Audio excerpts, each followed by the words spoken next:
Welcome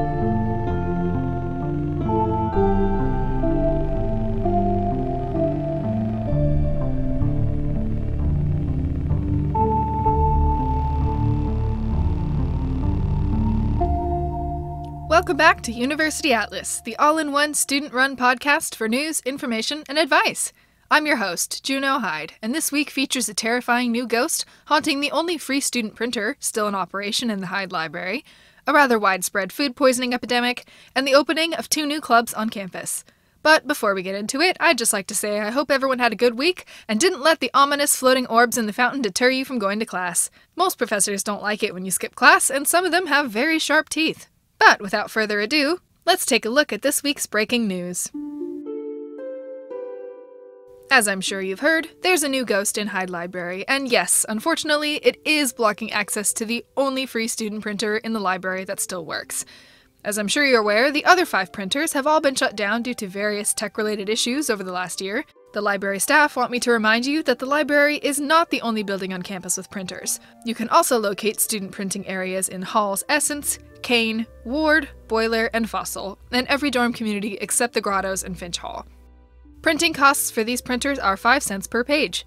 Maria Silva, president on the Student Council, has proposed a temporary campus-wide free printing policy until the ghost is removed or the other library printers are repaired, and the link to sign can be found on the Student Council Facebook page. Rumor has it she may push for a permanent free printing policy if the petition gets enough attention. Personally, I'm not optimistic the school board will listen. Universities have a strange passion for making students pay for the right to turn in their own essays, but I'm always willing to be proven wrong. If you're wondering why we don't just fix the printer during the day while the ghost is inactive, you must be new here. Everyone knows that students almost exclusively do homework between the hours of 9 p.m. and 6 a.m., so pretty much exactly when ghosts are the most active. To make matters more complicated, this ghost appears to be a poltergeist. Now, if you didn't know, poltergeists are known for 2 things: the ability to move and manipulate solid objects, and remaining totally and completely invisible. UV light does not affect them. Thermal cameras cannot detect them. They have no visible manifestation, which also means you can't get ghost touched, but it does mean that they can kill you in 100 other, more terrifying, more painful, and more creative ways. I'm sure I don't need to remind you all of the incident in Orange County a few years ago, where a poltergeist got into that kitchen wholesale supplier warehouse. Yeah, I don't want to remind myself of that either. Luckily, this one only seems interested in this specific printer, likely because it's the only remaining free printer on campus. Did I mention that?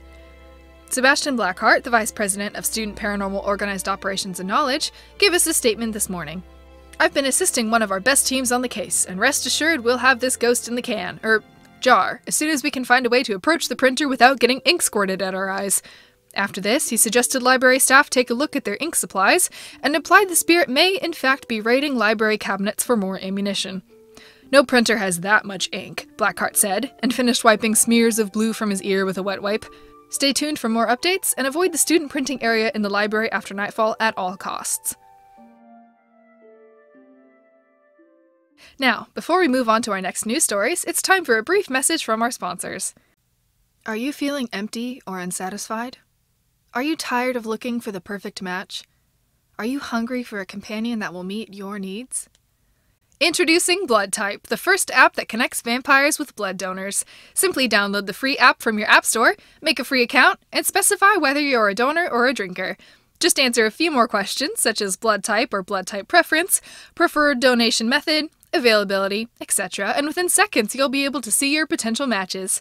You'll be allowed to message one another only after a mutual selection is made. Blood Type is already rated the #1 app for vampires worldwide, so why not try it today? With Blood Type, you'll never go thirsty again. Now, let's talk about food poisoning. If you were unfortunate enough to enjoy lunch at the Tower Commons last Wednesday, specifically a lunch of macaroni salad, then I'm sure you're well familiar with the symptoms, which include but aren't limited to nausea, fever, abdominal pain and/or cramping, excessive vomiting, and some of the worst diarrhea of your life. Really, it's no fun at all. I don't really need to go into detail, but the exact moment you think it's over, the moment you dare to let false hope excite you, the moment you try and leave the bathroom, it'll start up again, and you'll be forced to drop everything and run.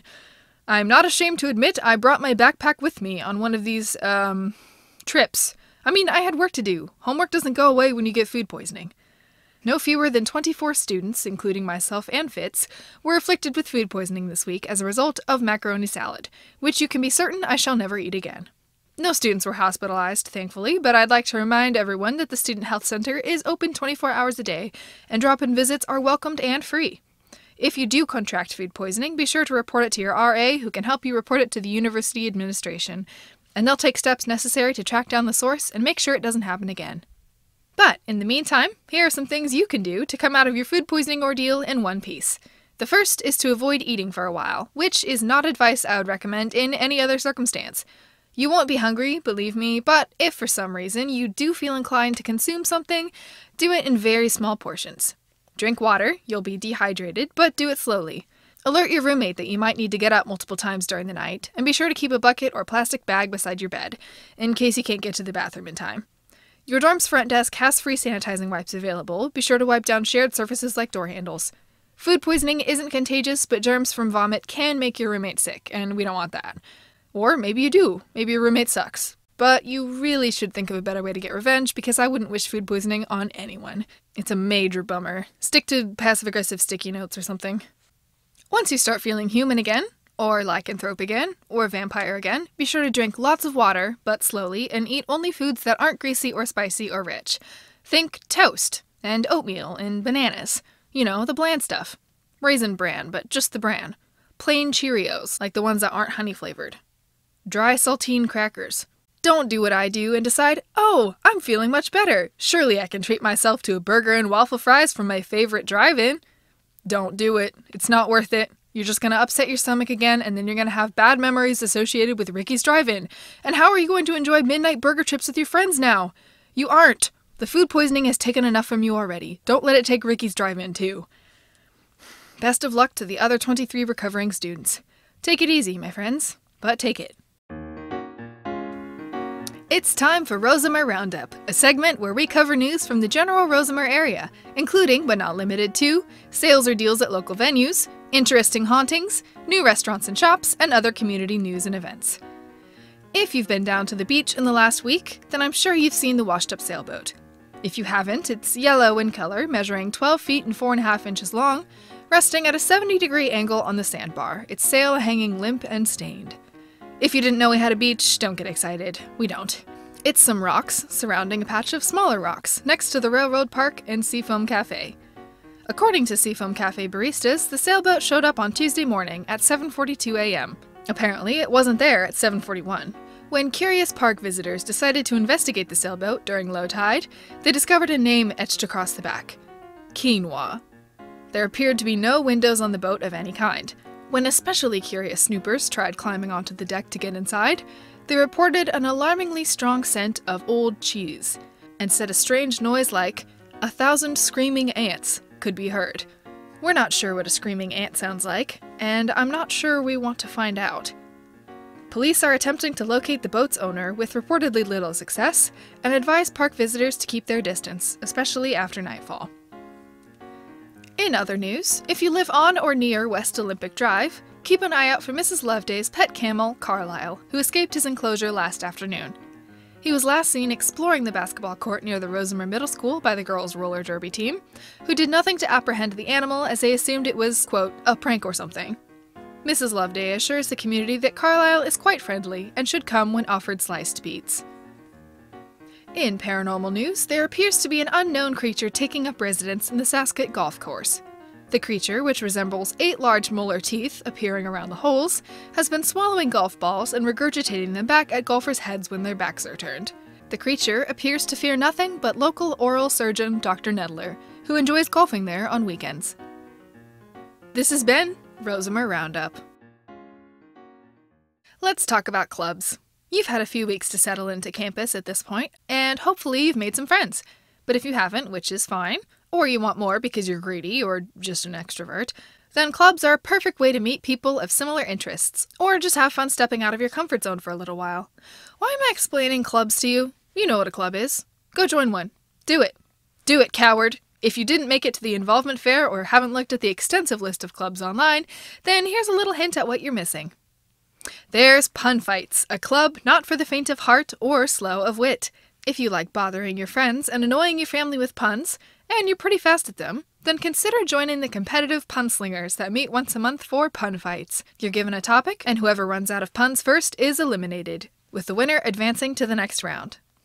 Campus is paved with brick roads, brick paths, and brick steps. Chances are you've stubbed your toe once or twice on a loose one, maybe even stumbled a bit.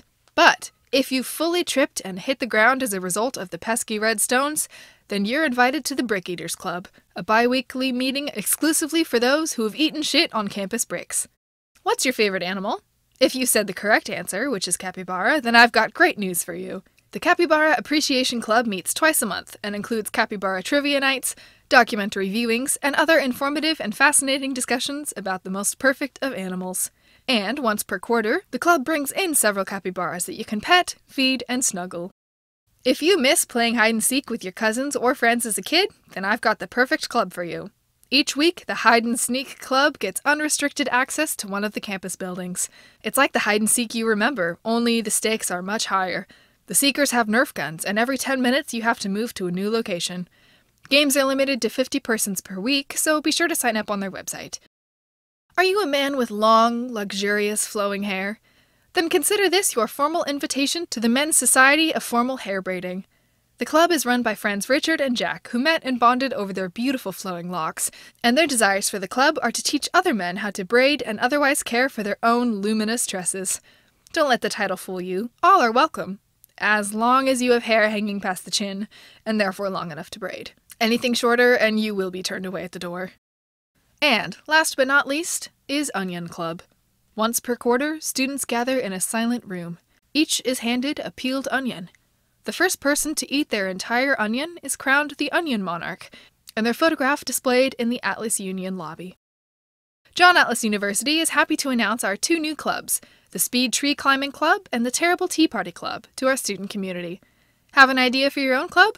Why not start one? All it takes is 3 students, $6.50, 1 4-ounce blood offering, and a few simple forms, which must be filled out in the light of a full moon, or the light of the planetarium in Kane Hall. Visit the Atlas Union Student Resource Center for more information. Let's take a look at this week's weather in a segment I like to call Cloudy with a Chance of More Clouds. Monday will be cloudy. Tuesday will be cloudy with a low chance of rain. Wednesday will be cloudy.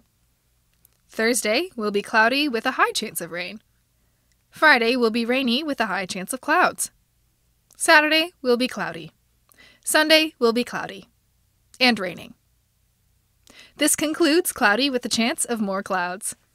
Did you know that the Olympic National Forest, which is less than an hour from Rosmar, is home to 4 separate rainforests? I thought rainforests were something you only found in, well, not the United States, but turns out all you need is a yearly rainfall of 12 to 14 feet. Pretty cool, right? Wouldn't it be neat if 14 feet of water fell at the same time, do you think? All over, just like one big sheet of water, just... I've reevaluated. I think it would be cool, and I think it would still technically qualify the area as a rainforest, but I think it would also destroy most towns and probably kill a lot of people. It'd be cool, though. Before we wrap up here, there's one more thing I'm supposed to talk about.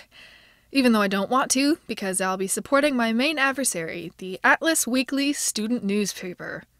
Ever since last year, when University Atlas got voted the more popular student news outlet, the editors have made it their priority number 1 to destroy me and my fellow staff. I suspect they're the ones stealing all our writing utensils, though I don't have a way to prove it yet. And someone's been stealing all our coffee machine pods and replacing them with decaf. And I know it's you, Atlas Weekly staff. I know it. And I'll catch you one of these days. The only reason I haven't yet is because you're too cowardly to share your names. Please excuse me while I take a moment to compose myself and take a sip of my decaf coffee. Terrible. All grievances aside, if you're an English major looking to get your work out there and published, the Atlas Weekly is accepting submissions for their student writing section. Poetry, flash fiction, and short stories under 1,000 words are all accepted. Visit their website for more details. If you're interested in becoming an editor, it says here they've got several positions available. Pick up an application at the Atlas Union front desk and turn it in by next Saturday. It also says here they will be accepting bribes, though it doesn't specify what kind. Get creative, I guess. Also, if you're interested in applying for the sake of buffing your resume, I'd reconsider. Nobody knows who the Atlas Weekly editors are, which makes me think they're all either secretly ghosts with something to prove, or they have a weird secret society-style method of hiring that requires you to keep your identity secret for reasons unknown and quite possibly sinister. Who knows? English majors are all kinds of strange.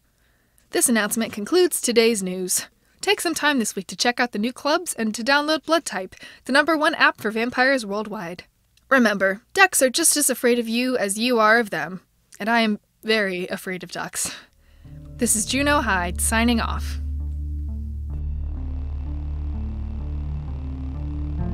Thanks for listening to University Atlas. This episode was written, performed, and edited by Jo Griffin.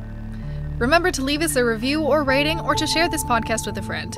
This week we launched an account on Ko-fi, that's Ko-fi. If you're not familiar, it's a website where you can support the people and projects you love by making small donations, starting at just $3, like buying a friend a coffee. Get it? But you can find us on Ko-fi by following the link in the episode description. All donations will go towards website and hosting fees and to supporting our creators, including our composer Suzanna Jelsema, who does all the music for this podcast. Thanks again for listening, and we'll see you next week.